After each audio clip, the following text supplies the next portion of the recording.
Bonjour Bernard. Bonjour. Tu as récemment écrit un ouvrage, Les talents cachés de notre cerveau au travail, aux éditions Erol. Qu'est-ce qui t'a motivé à écrire sur ce sujet ? Alors la recherche a produit un foisonnement de résultats intéressants qui trouvent des applications pratiques dans différents domaines. Donc je voulais faire un résumé de ces recherches, en fait plutôt des applications pratiques de ces recherches dans le monde du travail, dans des sujets aussi différents que l'intelligence émotionnelle, l'adaptation au changement, la motivation, l'intelligence relationnelle, l'intelligence collective. Donc il y avait beaucoup de choses à dire. Bernard, quel éclairage peuvent nous apporter les neurosciences cognitives dans l'adaptation au changement ? Alors nous avons un cerveau qui est extrêmement, incroyablement adaptable.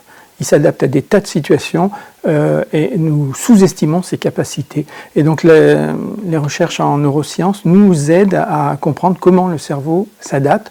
Non seulement elles nous aident, mais en plus elles vont nous motiver puisqu'on comprend qu'on a un cerveau qui est beaucoup plus agile qu'on ne l'imagine, à condition d'utiliser, de respecter son fonctionnement et de connaître aussi ses limites. On peut travailler son agilité et son adaptation au changement.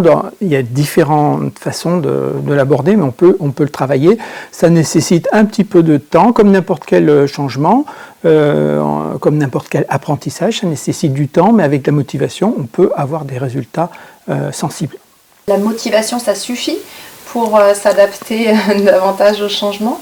Donc la motivation, c'est la première étape, mais ça ne suffit pas, parce que si on n'a pas d'organisation, si on n'y passe pas un peu de temps, si on n'a pas surtout de la répétition pour instaurer une nouvelle habitude, donc si on n'a pas cette discipline, eh bien, cette nouvelle habitude va disparaître avec le temps, avec les contraintes, elle va être effacée par les contraintes de la vie.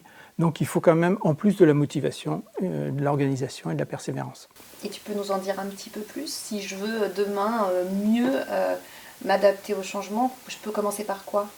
Oui, alors donc d'abord savoir que chaque nouveau comportement va laisser une trace dans le cerveau. Donc plus on va utiliser nos neurones, et mieux ils vont fonctionner. C'est ce qu'on appelle la plasticité neuronale. Et donc cette information qui, sous forme de traces dans le cerveau, va créer un petit chemin neuronal. Et donc à force de répétition, ce chemin va grossir pour devenir une autoroute neuronale. Et donc plus on utilise nos neurones, mieux ils fonctionnent. C'est en ce sens-là que la neuroplasticité est une notion vraiment importante à connaître pour l'adaptation au changement. Et la deuxième notion qui découle de cette notion de neurosciences de plasticité, c'est notre capacité de progression. Et donc les neurosciences de la neuroplasticité viennent conforter des travaux de psychologie, comme par exemple l'auto-efficacité d'Albert Bandura, ou bien la growth mindset, l'état d'esprit de progression de Carol Dweck, qui nous montre que les gens qui pensent qu'on peut progresser vont avoir de meilleurs résultats que ceux qui pensent que tout est fixé à la fin de l'enfance et qu'on a un caractère et un comportement fixé pour la vie. Et de plus, c'est non seulement plus motivant de savoir qu'on peut progresser, mais en plus c'est plus apaisant, parce que si on sait qu'on est bloqué, chaque difficulté de la vie devient une épreuve, c'est-à-dire on va être jugé par notre capacité à réussir ou pas les difficultés, donc c'est extrêmement stressant.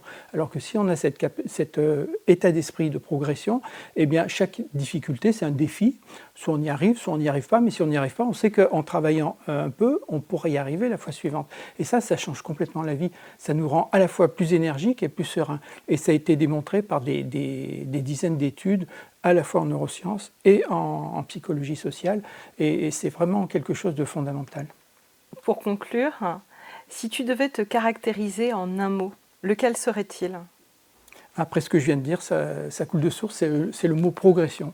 On peut progresser dans tous les domaines techniques, dans les apprentissages. On peut apprendre une langue, on peut apprendre à jongler à 70 ans, il y a des études qui le montrent, mais on peut aussi progresser pour devenir une personne meilleure, on peut progresser dans les soft skills, dans nos capacités humaines, on peut améliorer ses relations de qualité, on peut améliorer ses connaissances, on peut améliorer son travail à tout âge, et ça c'est une notion qui est formidable à connaître, parce qu'il suffit de savoir dans quel domaine on a envie de progresser et d'y consacrer un peu de temps et d'effort, et en général on progresse quel que soit le niveau de départ.